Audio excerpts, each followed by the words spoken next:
Hello, everyone. My name is Max Aaron James. We are going into 2023, and this year, for me, has been a very fun time going to the movie theaters. I could have probably made a top 15 or top 20 of my favorite films. It would have just been a challenge putting them in the order that I want them to be in, right? Even the films that I have in this top 10, I knew what I wanted in the top 10, but I was not sure how to organize the numbers. I'm sorry, not the numbers, the films. Particularly the top 5 or top 7, I'll say. The 8, 9, 10 had an idea what I wanted and kind of knew where I'd place them. Actually, a couple of these movies were in my top 5 and they got bumped into the top 10 and top 7. But that's not to say that they're not as good as the other ones. Just the other ones I had more watchability, or there's something in there that I related to or connected to much more than the other films. Obviously, these lists are subjective. They're just the person's opinion, and I feel we should never have to provide a disclaimer for this stuff, but here it is. Anyway, let's get started with number 10. Number 10 for my top films of 2022, X. Now, originally, I had fun watching the movie, but I didn't think it would linger around in my mind, or I didn't think I'd come back to it. I decided to watch it again with someone as Pearl was coming out, the prequel to X in a sense. And I realized how much fun it is, and I liked it even more, and I started watching it a third time. And so X definitely made the top 10 list at number 10. Number 9, we have the prequel to X, Pearl. Now, Ty West and Mia Goth, I don't know if it's Mia Goth, I hope I'm pronouncing it correctly. Now, there's this story this world that they are building and they've established for us to watch. Don't know really how they came about writing it, how much Mia Goth actually wrote, or I know she played a big part in creating the characters, particularly her characters. But I'm excited to see how they close out this trilogy with Maxine. Next, we have another horror thriller film, Barbarian. Barbarian is probably my favorite thriller of the year. And I will say that this year I think has been very good, at least very fun for me when it comes to horror and thriller. And I think anyone can find at least one film in the genre or subgenre that they liked this year. Barbarian, I like how it was kind of split into 2 episodes. And I was saying to someone watching it a third time that it would have been cool if they made it like a limited series, 2-episode, 2-parter, and they just increased the story for both of them. But it's just a good movie. Next up at number 7 is a movie that was probably number 2 in the first half of the year. But as movies came out and as another movie kind of settled in, it got bumped up to number 7. And that is Top Gun Maverick. Top Gun Maverick is a pure American patriot movie. It's also very fun. I hear a lot of comments from people saying it's a man's movie, like as far as we act like boys watching this movie. And I will admit, watching it, especially on IMAX, it was a lot of fun, especially seeing the jets flying and the fights on the screen. Now, as far as story, it's surface level. It's typical, again, it's just a great American movie tale, and right, a lot of people enjoy it. I did not know what to expect from this movie. I liked the first one, but it wasn't all that to me.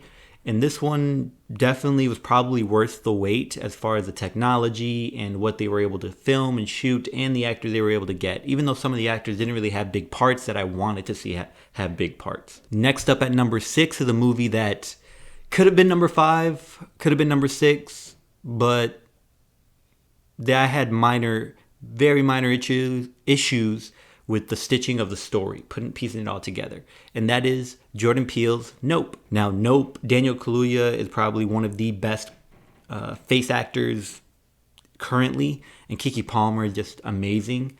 Jordan Peele has, so far for me, is 3 for 3 as far as films that he's directed. However, he's kind of shaky on movies or even shows that he decides to put his name on or make his name a part of. But aside from that, as far as his directing, I'm pretty happy, and I hope he can keep this consistency. Now, as far as box office numbers, he needs to raise that a bit because his budgets are increasing, but the numbers are kind of staying steady. Even if they are, seem successful, I hopefully people don't give up on him. Now we're going to the top 5. And this was, again, hard to list them, except number 1. Number 1 stayed number 1 since I saw it, and I've seen it 4 times this year alone. Great movie, and let's go. Number 5, now this may be a surprise to a lot of people, especially because of the critic ratings and the flop that it was at the box office, and that is Babylon. Damien Chazelle, I think he did cool with this. I mean, I was very surprised watching La La Land. I didn't watch it until after it won all the awards, and I said, what the heck, let's watch it. Also, I think it wasn't premiering in any theaters in the state I was in at the time. I was living in Wyoming, at least not theaters near me. And watching this movie, I really enjoyed it. Now, there was one snippet, right, and that's particularly the Tobey Maguire section that I feel didn't need to be in it, or at least not as long as it was. But aside from that, I enjoyed it. I enjoyed the characters. I enjoyed the Manny Torres character. Brad Pitt's character was probably the most complete and cohesive storyline. And then you had a couple other people of color that kind of had shorter stories that I was much more interested in, but I felt they had a good closing. And I think Margot Robbie's character was probably the one that seemed the most rushed in closing it. However, I really had fun. It was in the music. I just want to say the music probably is part of what led to my bias, because I'm a fan for music and fan for scores, and I think this one was really good. Next up, we have one of the 2 superhero movies that made my top 10 list, and that is Black Panther: Wakanda Forever, which I mention or refer to as just Wakanda Forever. I already had faith in Ryan Coogler. I already had faith in the cast. Now, of course, because of the passing, the story had to change a little bit. And I noticed watching it a third time, certain parts that maybe weren't as strong as others. But movie's fantastic. Actors were great. The supporting cast, I will say, kind of held up the movie, including Namor, the Queen, played by Angela Bassett, Winston Duke, Lupita Nyong'o, Denai Guerrera, Tina Huerta. I honestly I felt they held the movie together more than Letitia Wright did, but overall the story was fantastic. Action was great. Felt like the stakes were raised. Things were actually at risk of being lost, and the message behind it was strong. Hopefully a lot of you picked up on that message. Number 3, my goodness, we're getting down to the wire. We have The Woman King. Now, The Woman King and Wakanda Forever were going back and forth, and a lot of people were comparing the warriors in The Woman King to the Dora Milaje in the Black Panther world and that franchise. Yeah, sure, whatever. And The Woman King is inspired by some true events and by an actual tribe and group of people, although there were some kind of change in history, which I understand why people have an issue with that, considering that that group did do some bad things, and they could have easily changed the name of this tribe considering the story. Either way, I enjoyed it very much. It was a lot of fun, something worth watching, and all the critiques and racist remarks towards this movie are uncalled for, but that's what you get with in the world that we live in. Next up, a movie that I did not think would even be in my top 10, let alone my top 5. But first time watching it, I was amazed. Went to watch it again that same week. Amazed even more. Another movie with a fantastic score. That is Matt Reeves' The Batman. Robert Pattinson was surprisingly a good, or I'll say decent, Bruce Wayne. I still have not completely set, but he didn't do anything that made me deter from him.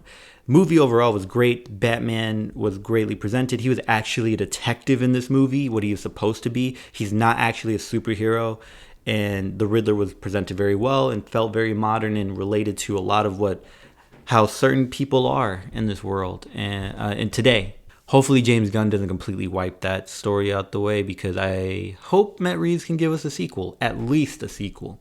Next up, we have number 1, and this movie was number 1 the moment I watched it. And again, I've seen it 4 times this year, and it is staying there. And that is Everything Everywhere All at Once. Movie is just incredible. This is the multiverse of madness that we should have gotten from Doctor Strange. It is the one we did not realize we needed, but we certainly got, and we loved it. We didn't even know what was going to happen. I went in with no expectations. I mean, it's an A24 film. Anything can happen. It is weird. Some people may not understand it. I've seen a lot of reviews where people say they do not understand it.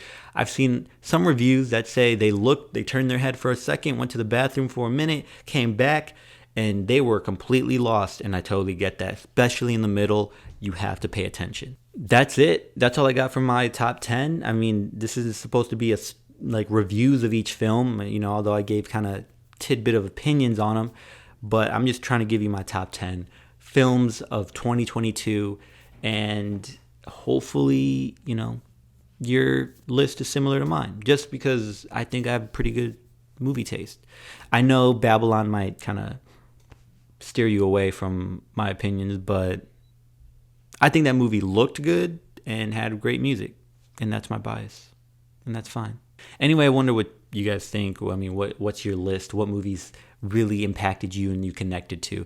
I will say my top 5, I connected to more than one character, and that kind of led me down this path of putting them in my top 5.